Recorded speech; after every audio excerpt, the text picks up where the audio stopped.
नमस्कार, स्वागत है आपका हमारे चैनल पर। मैं हूं आपके साथ शिप्रा सैनी। महाराष्ट्र में शिवसेना किस तरीके से बौखलाई हुई है, इसकी वानगी हर रोज देखने को मिल जाती है। कभी महाराष्ट्र में शिवसेना केंद्र सरकार पर निशाना साधती है तो कभी देश के टुकड़े होने की बात कहती है। लेकिन अब एक बार फिर से शिवसेना के वरिष्ठ नेता और राज्यसभा सांसद संजय राउत ने दरअसल केंद्र सरकार पर निशाना साधा है। आपको बता दें, ईडी ने हाल ही में शिवसेना के नेता संजय राउत की पत्नी वर्षा राउत को एक समन जारी किया है, जिसमें उनसे जवाब मांगा गया है। पूरा मामला है पीएमसी घोटाले को लेकर। दरअसल जांच के सिलसिले में उन्हें यह समन भेजा गया, जिसके बाद अब कहीं ना कहीं महाराष्ट्र में जो राजनीति है वो चरम सीमा पर है। संजय राउत केंद्र सरकार पर ही इसको लेकर निशाना साध रहे हैं। उनका साफ कहना है कि दरअसल केंद्र सरकार के इशारे पर ही ईडी काम कर रही है। तो बौखलाहट देखी जा सकती है कि किस तरीके से महाराष्ट्र में अब शिवसेना की बढ़ चुकी है और लगातार वो धमकी पर उतर आई है। ना सिर्फ ईडी को धमकी दी जा रही है बल्कि केंद्र सरकार तक को चेतावनी दे रही है। तो बौखलाहट दिख रही है और किस कदर बढ़ चुकी है ये भी साफ तौर पर दिखाई दे रहा है। अब आलम यह हो गया है कि दरअसल ईडी कार्यालय के बाहर अब भाजपा प्रदेश कार्यालय के बैनर को लटका दिया गया है शिवसेना के द्वारा। यानी अब ईडी कार्यालय पर बीजेपी का जो बैनर है वो लटका हुआ है और ये हरकत शिवसैनिकों की है।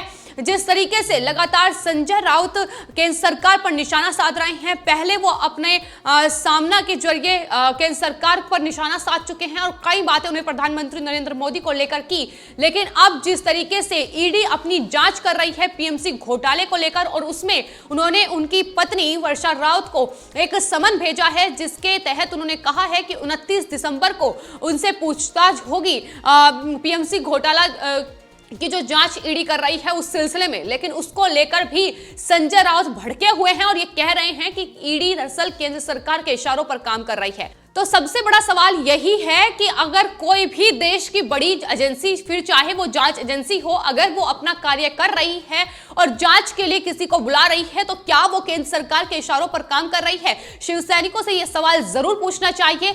और दूसरी अहम बात, शिवसेना के नेता संजय राउत ने जब उनकी पत्नी को यह समन जारी किया गया उसके बाद एक प्रेस कॉन्फ्रेंस आज की, इसमें उन्होंने कहा कि घर की महिलाओं को निशाना बनाना कायरता का काम है, हम किसी से नहीं डर रहे हैं और मांगे गए जवाब के मुताबिक प्रतिक्रिया देंगे।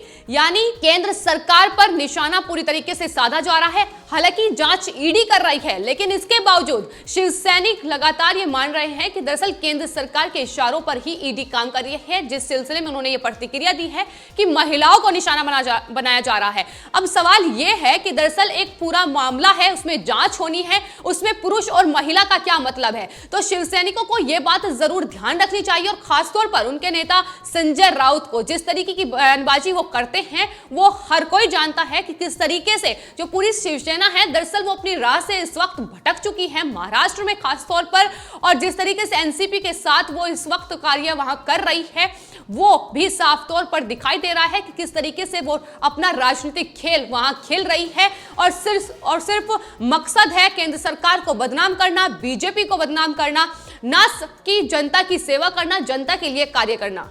तो संजय राउत का यह कहना है कि दरअसल उनकी पत्नी वर्षा राउत को जो नोटिस, जो समन भेजा गया है वो सियासी विरोध की वजह से भेजा गया है। ईडी केंद्र सरकार के इशारे पर काम कर रही है। संजय राउत ने कहा है कि हम कानून का फिर भी पालन करेंगे।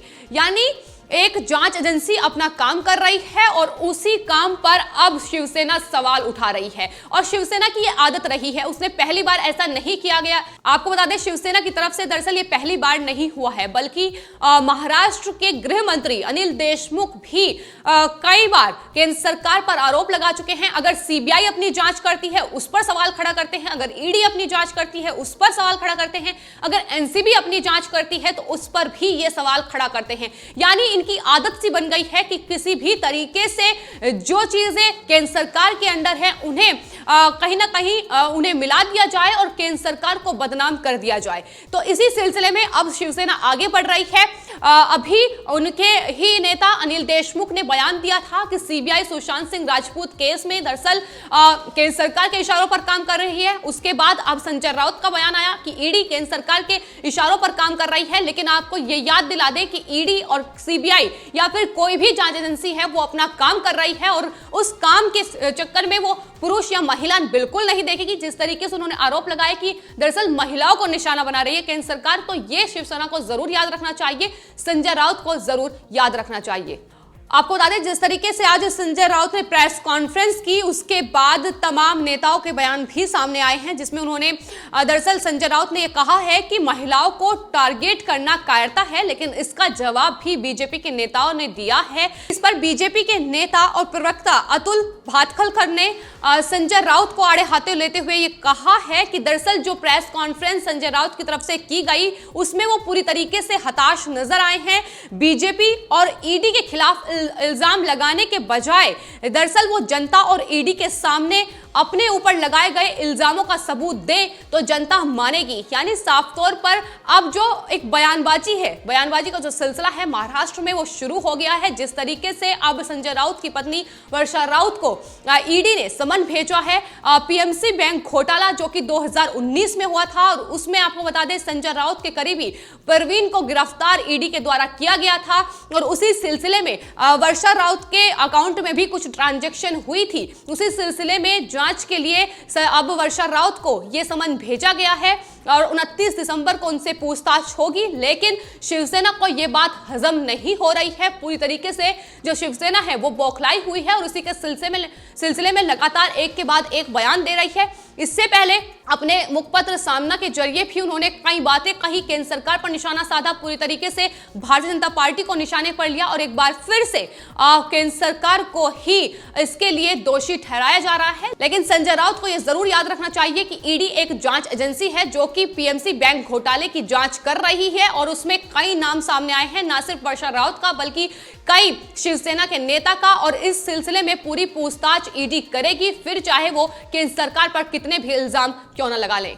आपको बता दें दरअसल पूरी सिर्फ शिवसेना के नेता संजय राउत ही नहीं बल्कि पूरी शिवसेना और उनके कार्यकर्ता इस कदर बौखलाए हुए हैं कि अब आलम यह है कि ईडी दफ्तर के बाहर बैनर लटका दिए गए हैं बीजेपी के, यानी दिखाने की कोशिश है कि केंद्र सरकार ईडी के साथ है।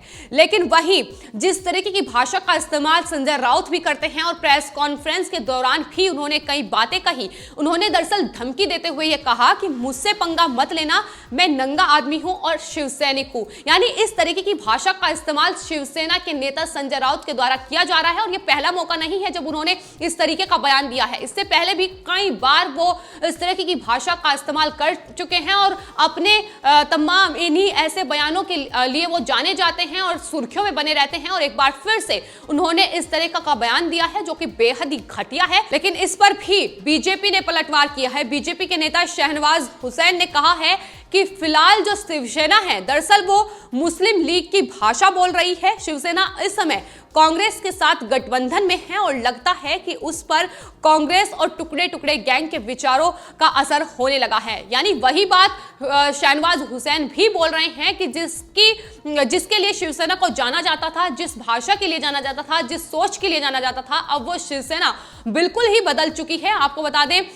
विधानसभा चुनाव होने के बाद शिवसेना जो है बीजेपी से महाराष्ट्र में अलग हो गई थी और उसके बाद वो एनसीपी और कांग्रेस के साथ मिलकर वहां की सत्ता पर विराजमान हो गई। लेकिन उसके बाद जिस तरीके का बदलाव अब शिवसेना के अंदर देखा जा रहा है वो अपनी दरअसल पुरानी रीति पूरी तरीके से भूल चुकी है। जिस बाला साहेब ठाकरे ने जिस शिवसेना को खड़ा किया था, अब कहीं ना कहीं वो शिवसेना अपनी राह से भटक चुकी है। और शहनवाज हुसैन ये कह रहे हैं कि दरअसल एक मुस्लिम लीग की भाषा अब शिवसेना बोल रही है, और ये साफ तौर पर दिखाता है कि एनसीपी और कांग्रेस का ही असर है कि अब शिवसेना भी कहीं ना कहीं अपना रास्ता भटक चुकी है, और यही वजह है कि वो लगातार इस भाषा पर उतर आई है। तो जिस तरीके से शिवसेना के ये राज्यसभा सांसद संजय राउत अपने बयान दे रहे हैं, उस पर बीजेपी लगातार पलटवार कर रही है। शहनवाज हुसैन का साफ तौर पर यह कहना है कि दरअसल महाराष्ट्र की सरकार तक अब शिवसेना नहीं चला पाई है, क्योंकि जिस तरीके की लगातार राजनीति वहां तमाम पार्टियों के बीच देखी जा रही है, फिर चाहे वो कांग्रेस और शिवसेना के बीच ही क्यों ना हो, क्योंकि शिवसेना वहां कांग्रेस पर भी निशाना साध चुकी है और ये कहीं ना कहीं जो चुनाव बीएमसी के आने वाले हैं उसको लेकर राजनीतिक जो गठजोड़ है अब वहां शुरू हो गया है और उसी सिलसिले में लगातार ये पूरी बयानबाजी हो रही है। लेकिन फिलहाल जिस तरीके से ईडी ने अब संजय राउत की पत्नी को समन भेजा है, उस पर वहां बौखलाहट शिवसेना में साफ तौर पर देखी जा सकती है। वहीं बीजेपी के नेताओं का साफ तौर पर यह कहना है कि शिवसेना आखिर ऐसी भाषा का इस्तेमाल क्यों कर रही है, ऐसी टिप्पणियां क्यों कर रही है, ऐसी हरकत क्यों कर रही है। अगर वो निर्दोष है तो फिर वो आखिर डर किससे रही है। तो साफ तौर पर बौखलाहट ही है जो कहीं ना कहीं सामने आ रही है और एक तरीके से केंद्र सरकार और बीजेपी को बदनाम करने की पूरी साजिश इसके तहत शिवसेना वहां रचने की कोशिश कर रही है, जो कि लगातार बीजेपी नाकाम करती जा रही है। फिलहाल आपकी इस पूरे मामले पर क्या राय है, हमें कमेंट बॉक्स में जरूर लिखें और चैनल को सब्सक्राइब करें। धन्यवाद।